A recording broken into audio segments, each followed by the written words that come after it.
Udumo kuNkulunkulu kweliphezulu nokuthula emhlabeni kubantu abathokozelwa nguye. Ubaba uNsibando okubingelelayo uthi uJesu Kristu inkosi. Siyabonga kakhulu Ndlalifa Izulu, ngibonga ukulalela kwenu ngokunciphisa ama-messages. Yafuna ngikutshela imfihlo lokhu ngwagcina ekuseni ngivuke ngo-3 ngaphusha ngikaze ngilithola ithuba. Ngisho lokuba la ekhaya ngife ngithathe ngikuthathayo ngidlule. Mkhulu umsebenzi esiwenza endlini yenkonzo, mkhulu umsebenzi. Ezinye izinto kufuneka umuntu aphuthume edolobheni ayozithenga. Njengamanje mangiqeda nje le nkonzo ngiphuthume edrobheni khona kufanele kuyothengwa. Hayi cha ngeke kuyasetshenzwa kodwa-ke hayi usuku ngeke lisahlehla. Niyakhumbula ukuthi ngithe ngifisa ukuhlehlisa, ngeke lisahlehla. Ngiyabona futhi nami akukho engizokwenza. Sibonga nje kakhulu abazalwane abafikile bephuma emabhrentshini athizeni engezuwasho bezolekelela ekucwecweni, ekuphekeni, zonke izinto. Siyabonga. Hayi kodwa ngenza iphutha mangingasho. Ibhamshela abazalwane, hawu ibhamshela. Siyambonga uNkulunkulu ngebhamshela. Bafika ekuseni.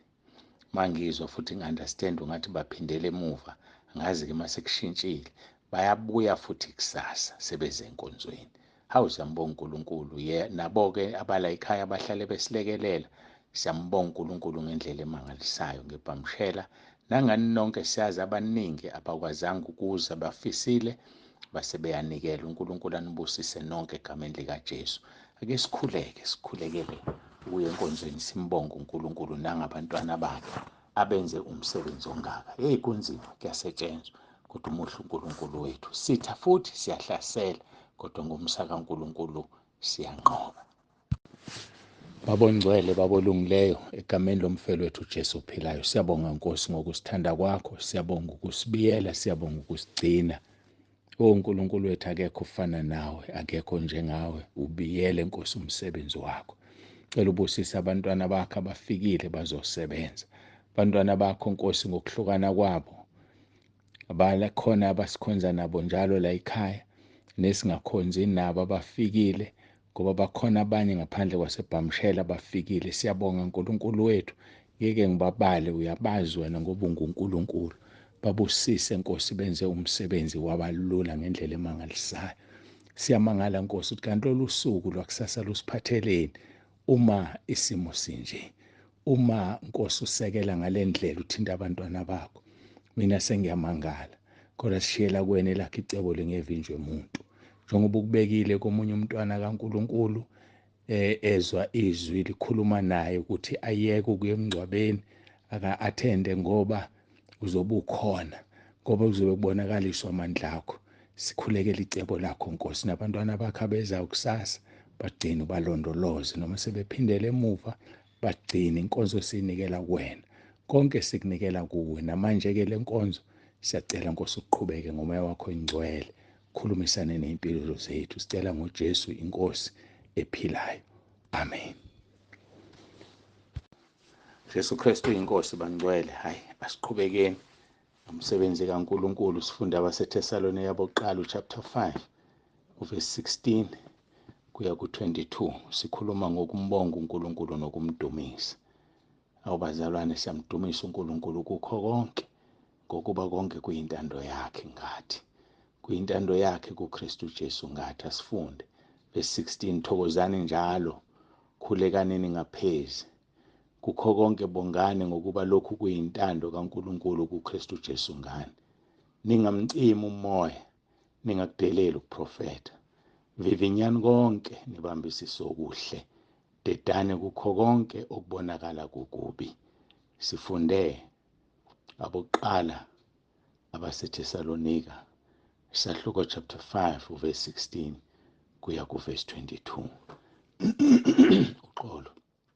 Siyambonga kakhulu-ke uNkulunkulu wethu bangcwele. Kukhathalekile kodwa kufanele kuyasetshenzwa. Asiye-ke ezwini lenkosi elisidonsela la sikhona. Ngithi amaHubo 103 verse 1 and 2. Uthi mbonga uJehova mphefumulo wami, konke okuphakathi kwami makubonga igama lakhe elingcwele. Mbonga uJehova mphefumulo wami, ungakhohlwa imisebenzi yonke yakhe yomusa. Yabona uma umphefumulo ungayikhohlwanga imisebenzi yonke yomusa, ezulwini uzongena ugijima. Indaba inomphefumulo, make kwakhohlwa wona. Hayi inyama inendawo. Inyama inendawo emgodini, enhlabathini. Kodwa umphefumulo, indawo yayo isetshenzelwa kulo mhlaba.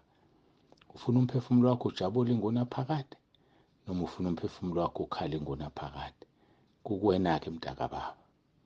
Kodwa oluzwayo izwi lenkosi alenze ubusisiwe. Ufaniswa nendoda yakhe indlu yayo edwaleni, ayangishiye. uMathewu chapter 7 lo uqala ku-verse 21. Asishiye le ndaba. Izolo-ke besikhuluma ngokuvuma izono. Sikhuluma ngo-1 John chapter 1. Sigcine sikhuluma kakhulu ngo-verse 8. Kodwa ngiyathanda ukufunda ngiqale ku-verse 5. Ngithi nanti izwe salizwa kuye, sinishumayeza lona lokuthi uNkulunkulu ngukukhanya, ubumnyama abukho kuye nakanye. Uma sithi sinenhlanganyelo naye sibe sihambe ebumnyameni, sinamanga, asenzi iqiniso. Kepha uma sihambe ekukhanyeni njengalokhu yena uqobo esekukhanyeni, khona sinenhlanganyelo omunye nomunye negazi likaJesu, indodana yakhe liyasihlambulula ezonweni zonke. Ngaze ngalinganisa ngokuwasha ukuthi isandla esisodwa uma siwasha sinenkinga sikwazi ukuwasha. Yona-ke insipho ayisebenzi inhlobo, kodwa idinga izandla ezimbili bese kuyashukwa bese yasebenza insipho. Igazi likaJesu lidinga abantu ababili, abese yathembeka uvuma izono zakhe, abese yakholwa okhulekayo. Igazi likaJesu lisebenze. Verse 8-ke bese kuyena izolo uthi uma sithi asinasono siyazikhohlisa, neqiniso alikho kithi. Silulela ku-verse 9 uthi uma sizivuma izono zethu, uthembekile, ulungile ukuba sithethelele izona sihlambulule kukho konke ukungalungi. Kodwa uma senzani? Sizivuma izono bangcwele zinjani? Ziyavunywa. Yazi izono ziyavunywa.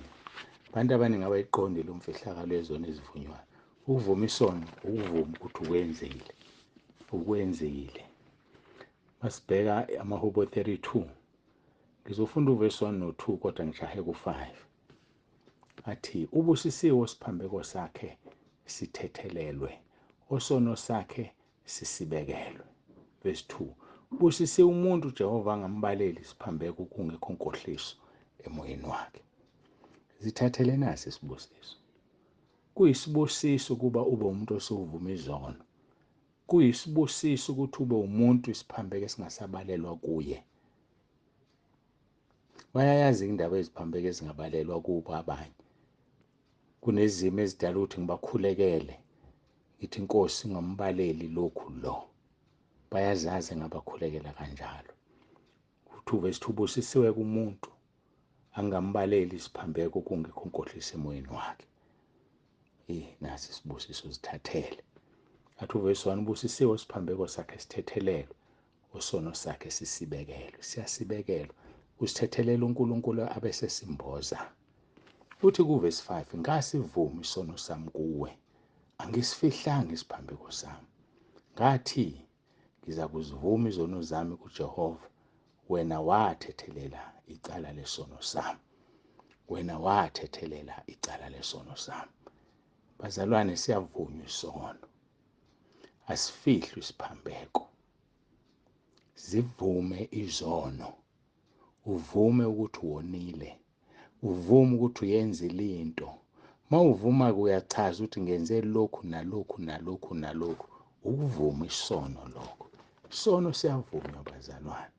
Ngikhulume kaningi ngoJoshua. Kaningi ngoJoshua chapter 7. Kodwa ngifuna ukubambezeleka kwenu ngimchaze kodwa ngifuna ukumfunda. Verse 19 no-20 uJoshua wayesethi kwaKhani indodana yami, ake umnike uJehova uNkulunkulu wa-Israyeli inkazimulo, uvume kuye ungitshele okwenzileyo ungangifihleli. Uma uvuma isono uzivuma kuNkulunkulu, kodwa utshela abani? Umuntu. Ungangifihleli. Masibuya siza ngapha uthi uDavide kuHubo 32 verse 5, ngasivuma isono sami kuwe, angisifihlanga isiphambeko sami. ngathi ngizakuzivuma izono zami kuJehova, wena wathethelela icala lesono sami. Masifihli isiphambeko, sivume athi kuJoshua, "Akha ndodana yami, ake umnike uJehova uNkulunkulu ka-Israyeli inkazimulo, uvume kuye." Khona lento edida abantu, ake yazi yafika ukuthi uNkulunkulu ethi ngichaze. Ma wenza i-appointment, wenza i-appointment noNkulunkulu, hayi noNsibande. Ilokho engifike ngibona ngathi abantu abakwazi. Uma ugeje i-appointment noNkulunkulu unesono sokugeja i-appointment noNkulunkulu, hayi noNsibande. Ngoba uNkulunkulu uma usuwenze i-appointment uyakubona bese ethethelela isono sakho, bese uyayimisa leyo appointment. Uma wenza izinto zakhe emsebenzini, uyakwazi wena ukuhamba uyocela emsebenzini uthi ngivelele nginenkinga enje kanje, ngicela ukungeza kusasa emsebenzini, noma uthi ngicela ukusheshe ngiphume ngoba kufuneka ngiyokwenza u-1, 2 no-3. Yini uma sekuzofika ekuvunyweni kwezono ufune wena esakho isikhathi esisiyutha wena ngokomsebenzi, ukhohlwe ukuthi nathi ngapha esikunika le appointment siney'nkinga zokuthi baningi abantu kufanele bonke baneliseke. Emsebenzini uyakwazi ukulova wena, uyakwazi ukuqamba amanga ukuthi uyagula ungaguli, isono leso. Aqambike amanga la ma une-appointment noNkulunkulu. Ma une-appointment okuvuma izono, yazi ukuthi une-appointment noNkulunkulu, hayi noNsibande. You need to honor that appointment, period. Honor that appointment, ihloniphe. Ngoba uthi uJoshua, ndodana yami, ake umnike uJehova uNkulunkulu ka-Israyeli inkazimulo, uvume kuye ungitshela ukwenzile. So i-appointment yakho yokuvuma izono uvuma kuNkulunkulu, hayi kuNsibande. Ukuthi utshela uNsibande khona ezokukhulekela, kodwa une-appointment noNkulunkulu. And you dare not miss that appointment, please. Ungayimisishi leyo appointment ngoba uzidalela isono, uzidalela ulaka likaNkulunkulu. Ulaka likaNkulunkulu phezu kwakho. Awukwazi ukumisisha leyo appointment. Uma ubuyenze noNkulunkulu ngqo, sihlupha ngoba siyakhohlwa. Sithi sine-appointment nobaba uNsibande. Kusukela namhlanje ungaphinde usho njalo.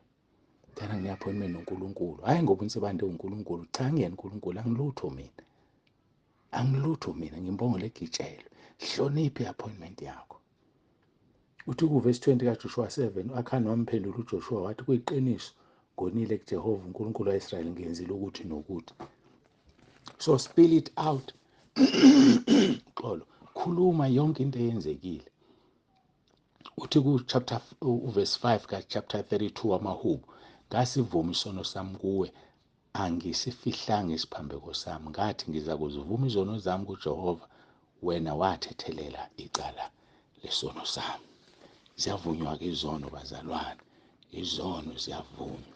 Ifisa sibuka iZakha 28 bese siyakhuleka. Verse 13, ofihla iziphambeko zakhe akayikuphumelela, kepha ozivumayo azishiye uthola umusa. Umusa utholakala ngokusivuma usishiye, awutholakali ngokuzivuma kuphela. So uma ufihla isiphambeko sakho ayuphumelela. Abanye abantu abayithola imisebenzi wabafihla izono zabo, bavuma bazikhekheleze khona abasaba ukusho. Ungasabi ukukhuluma uthi awukhulumi nami, une-appointment noNkulunkulu. Mina angilutho mina, mbongole egitshelwe. Khuluma, kukhipha konke. Ngeke ngikuhlulele, ngeke ngisho lutho, ngizokulalela kuphela. Ufihla iziphambeko zakhe akayikuphumelela, kepha ozivumayo azishiye uyothola umusa. Yazi umusa utholakala ngokuthi uzivuma isono usishiye. Sishiye isono sakho, usuqhubeka naso, usubhabhadiswa naso, usungena nasemanzini, musuphila nesono. Sishiye, silahle, sidedele, ulungise ingunaphakade yakho. Uma ungasidedeli isono uzosha ingunaphakade, ukhala ngoba ungasidedelanga isono. Sishiye, sidedele, silahle. Ufihla iziphambeko zakhe akayikuphumelela, kepha ozivumayo azishiye uyothola umusa. Sikhuleke, siguqe ngamadolo. uNkulunkulu wethu nomusa, siphambi kobuso bakho siyabonga ngezwi busisa yilona loyo olalele ngoJesu inkosi yethu. Amen. uJesu Kristu uyinkosi, ubaba uNsibande uthi intambama